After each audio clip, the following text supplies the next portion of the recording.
함께 보실 말씀은 시편 110편 3절 말씀입니다.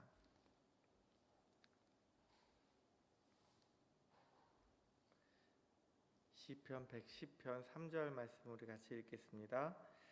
주의 권능의 날에 주의 백성이 거룩한 옷을 입고 즐거이 헌신하니 새벽 이슬 같은 주의 청년들이 주께 나오는도다. 아멘. 메시아로 시편 103편은 메시아로 오실 주님의 권능의 날에 임하실 때에 주의 백성들이 기쁨으로 즐겁게 헌신하는 것에 대해서 지난번에 한번 얘기를 했었고요. 그러고 나서는 하나님께 예배하기 위해서 거룩한 옷을 입어야 되는데 그것이 바로 예수 그리스도로 옷 입는 것이고 성도들의 옳은 행실이 거룩한 옷이라는 말씀을 드렸습니다. 오늘은 이 3절 초반에 보면 주의 백성이라는 말이 나오고요. 뒤로 가면 새벽 이슬 같은 주의 청년이라는 말로 똑같이 한번 주의 백성이 이야기되고 있습니다. 왜 시편 기자는 주의 백성들을 새벽 이슬 같은 주의 청년들이라고 이야기를 했을까요? 여기서 새벽 같다는 말은 무슨 뜻일까요? 한 세 가지로 생각을 해보려고 하는데요. 첫째로는 이슬이 매일 새벽마다 새롭게 맺히죠. 이처럼 메시아로 인해서 날마다 영적으로 새로워지는 삶이 바로 주의 백성들의 삶인 줄 믿습니다.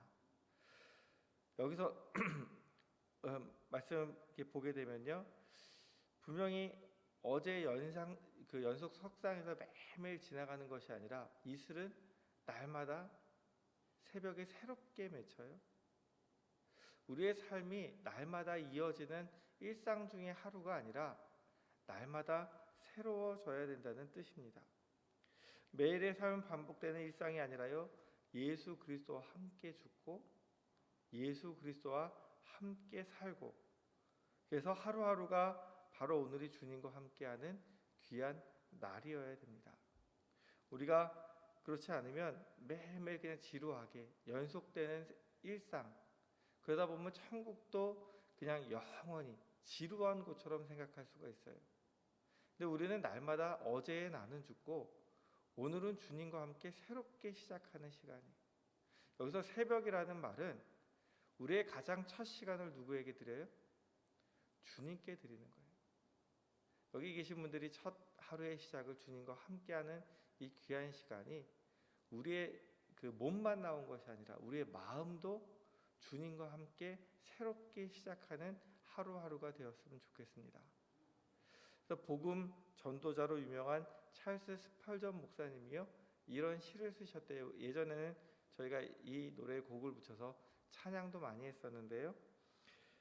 할 일이 생각나거든 지금 하십시오라는 그런 시예요. 할 일이 생각나거든 지금 하십시오. 오늘 하늘은 맑지만 내일은 구름이 보일는지 모릅니다.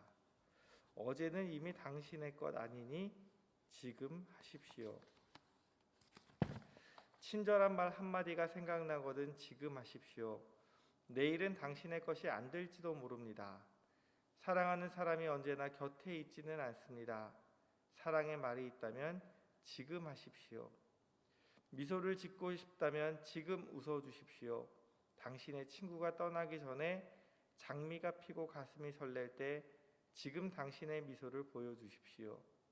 불러야 할 노래가 있다면 지금 부르십시오. 당신의 해가 저물면 노래 부르기엔 너무나 늦습니다. 당신의 노래를 지금 부르십시오. 어제는 이미 지나갔으니까 내게 아니에요. 내일은 올지 안 올지 우리가 알 수가 있어요? 없어요. 그러니까 바로 지금이 하나님의 뜻대로 살아갈 수 있는 날이고요, 우리가 새롭게 하나님과 함께 할 수 있는 날이에요. 이제는 복음 전도자 무디 선생님이 시카고에서 집회를 할 때 이렇게 얘기를 했대요.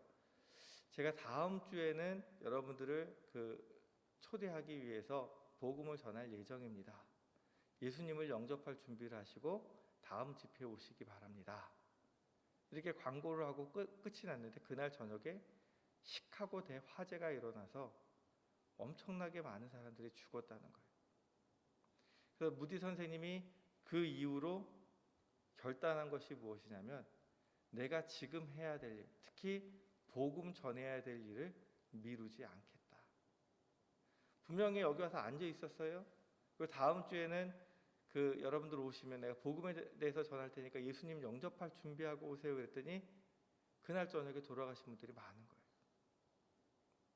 우리가 하나님 앞에서의 삶은 그냥 매일 그러니까 이어지는 삶 중에 하나가 아니라 바로 오늘이 특별한 날이고 오늘이 주님과 함께 동행하는 날인 줄 믿습니다.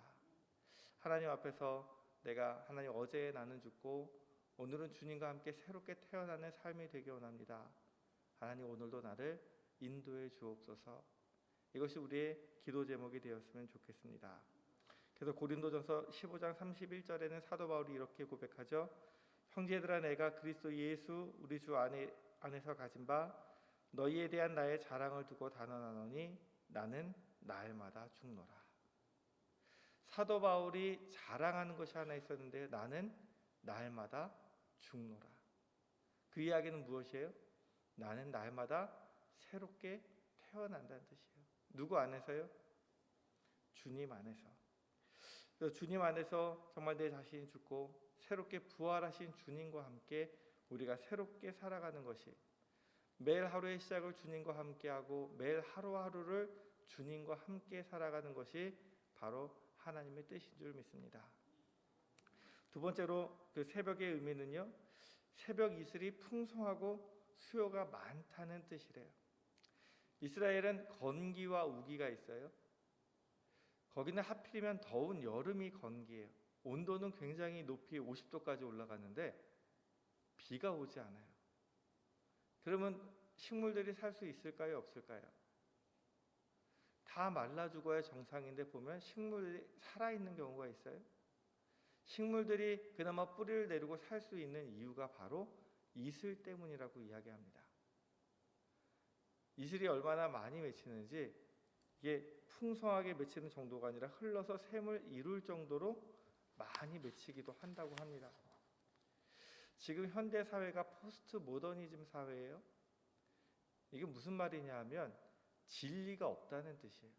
절대적인 진리가 없고 서로 상대적이라는 뜻이에요. 나한테는 이게 옳고 너한테는 이게 옳고, 그러니까 서로 이것이 옳다고 얘기하지 말고 우리 마음대로 살아가자, 이런 뜻이거든요. 이것은 무슨 말이냐면 다시 말해서 하나님을 부인하는 거예요. 그 이전까지는 하나님이 절대적인 진리였고요, 하나님이 만드신 법칙이 진리였어요. 그래서 그거 하나를 가지고 기준으로 놓고 우리가 옳으냐 그르냐라고 판단하고 살았는데 이제는 사람들이 하나님을 인정하고 싶지 않은 거예요. 그러니까 너도 옳고 나도 옳고 하나님 이야기하지 마, 이런 세상이 되어버린 거예요. 영국의 무신론자들이 대중 버스에 광고를 사서 붙였대요. 우리 보다 보면 버스 옆에 이렇게 막 광고들 붙어 있는 거 있죠? 뭐라고 붙였냐면 하나님이 안 계신 것이 분명하니 이제부터 염려하지 말고 마음 놓고 인생을 즐기십시오. 하나님이 안 계신 것이 분명하니까 네 마음대로 살라고 이야기하는 거예요. 하나님이 계셨기 때문에 우리가 하지 못하는 것은 무엇이에요? 우리가 여행을 가면 안 돼요? 놀러 가면 안 돼요? 즐기면 안 돼요? 하나님 안 계셔서 할 수 있는 것은 무엇이냐면 죄밖에 없어요. 다시 말해서 이제는 우리에게 심판이라는 것은 없으니 네가 하고 싶은 대로 마음대로 죄짓고 살아도 된다는 거예요. 누가 안 계시기 때문에? 하나님 안 계시기 때문에. 하나님도 안 계시고 심판이 없으니까 우리 마음대로 살자고 이야기하는데, 요즘 말하는 차별적 포괄금지법, 다시 말해서 동성애자들을 우리가 인정해주자 하는 얘기들이 하나님의 질서와 반하는 이야기랑 똑같은 거예요. 그러면서도 사람들은 아무렇지도 않게 그것이 아니고 인권이라고 이야기하지만 사람들의 귀중하다는 그 가치가 어디서 나와요? 하나님이 우리 안에 계시기 때문에 우리가 귀한 거예요.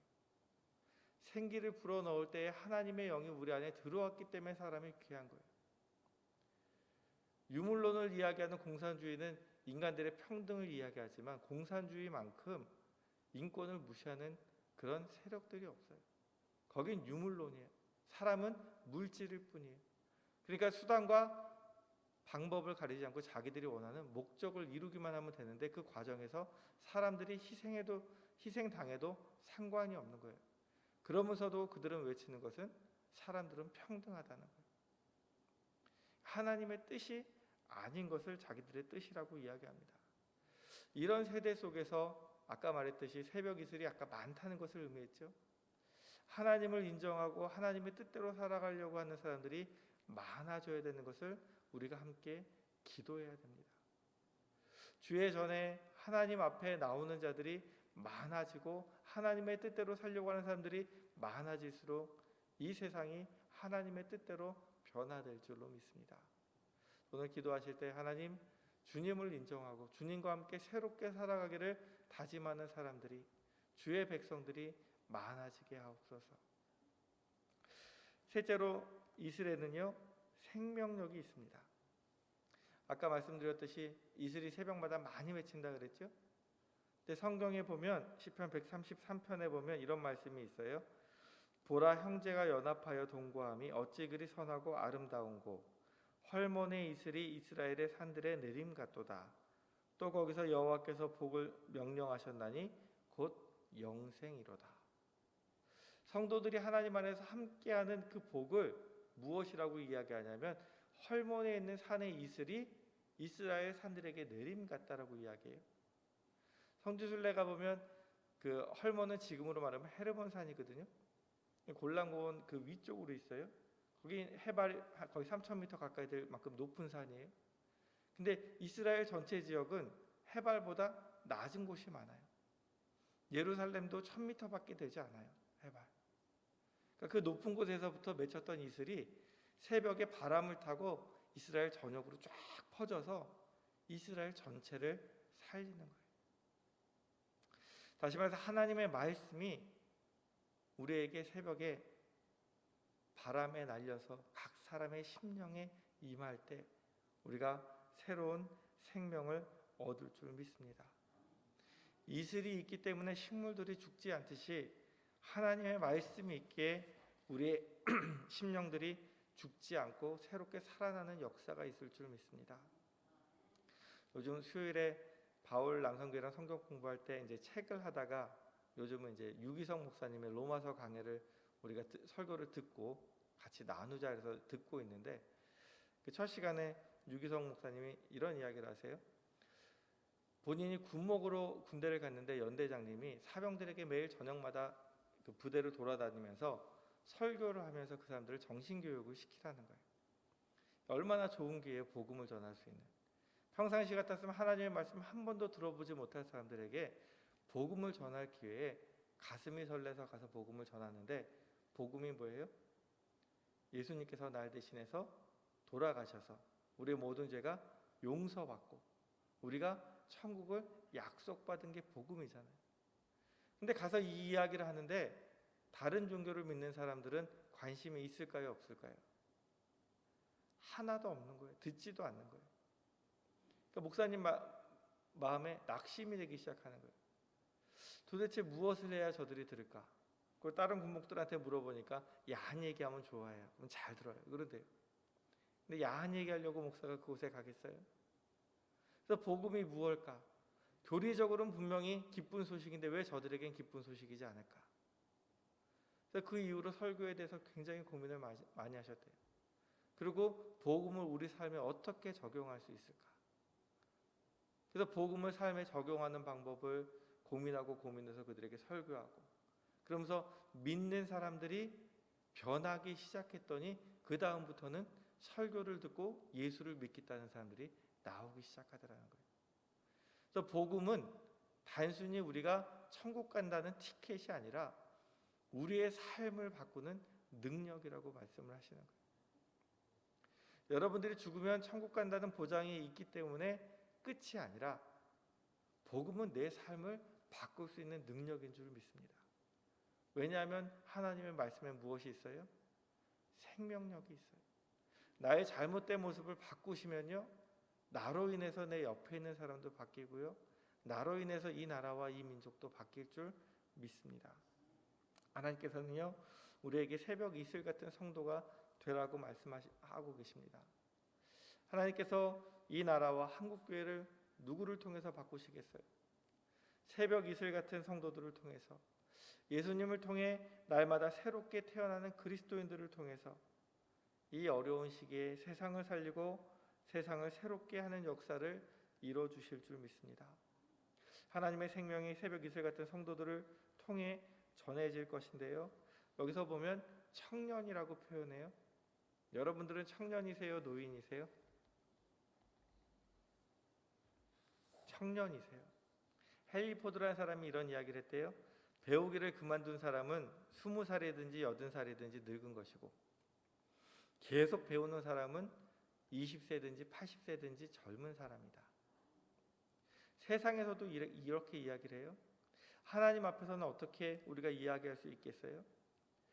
세상의 관점으로 보는 것이 아니라 복음으로 살아가기로 결단하는 사람, 복음을 전하기로 결단하는 사람, 내가 복음대로 살고 복음을 전하겠다고 결단하는 사람은 청년인 줄로 믿습니다. 하나님에 대한 아무 열망이 없는 사람은요, 어린 사람이라 할지라도 이미 늙어버린 사람이에요. 근데 하나님을 향한 열정이 있는 사람은요, 아무리 나이가 많아도 하나님 보시기에는 청년인 줄로 믿습니다. 하나님께서는 우리를 새벽 이슬 같은 청년으로 만들어서 사용하기 원하고 계십니다. 우리가 새벽 첫 시간을, 또한 첫 순간을 하나님께 드리고 하나님과 함께 새롭게 태어나서 예수 그리스도로 죽고, 이제는 내가 내 마음대로 사는 것이 아니라 예수 그리스도를 위해 사는 사람, 또한 예수님의 그 생명력을 나만 갖고 있는 것이 아니라 다른 사람들에게 전하기를 원하는 그 새벽 이슬 같은 청년들을 사용하셔서 나를 바로 새벽 이슬 같은 청년으로 세우셔서 하나님의 뜻을 이루기 원하고 계십니다. 오늘도 기도하는 가운데 하나님, 새벽 이슬 같은 청년이 되게 하여 주옵소서. 하나님의 생명력이 내 안에 품겨서 내가 하나님의 생명을 가지고 살게 하시고, 또한 그 생명력으로 우리의 가족과 우리 이웃들에게 좋은 영향을 끼치는 하나님의 사람 되게 하여 주옵소서. 오늘도 이렇게 기도하며 하나님의 뜻대로 살아가시는 저와 성도님들이 되기 원합니다. 기도하겠습니다. 하나님 아버지, 오늘도 하루를 시작하는 이 첫 시간 하나님을 만날 수 있게 인도하여 주시니 감사드립니다. 우리가 매일의 삶 속에서 주님과 가장 먼저 만나고 주님으로 인해 새로운 삶을 살아가는 성도 되게 하여 주옵소서. 또한 하나님의 능력이 우리의 능력 되게 하시어 이 혼란한 세상에서 하나님의 생명을 전하고 이웃을 살리며 살아갈 수 있는 새벽 이슬과 같은 청년 되게 하여 주옵소서. 우리는 부족하고 연약하지만 하나님께서 날마다 새롭게 하여 주시면 하나님의 사람으로 살아갈 수 있을 줄 믿습니다. 어제는 이미 우리의 것이 아니고 내일은 우리의 것이 되지 않을 수도 있습니다. 매 순간 하나님이 주신 삶을 귀하게 여기며 우리가 할 수 있는 일들, 특히 복음을 전하며 복음대로 살아갈 수 있는 삶, 하나님이 주신 사랑을 나누며 살아가는 삶이 되게 하여 주옵소서. 예수 그리스도의 이름으로 기도드립니다. 아멘.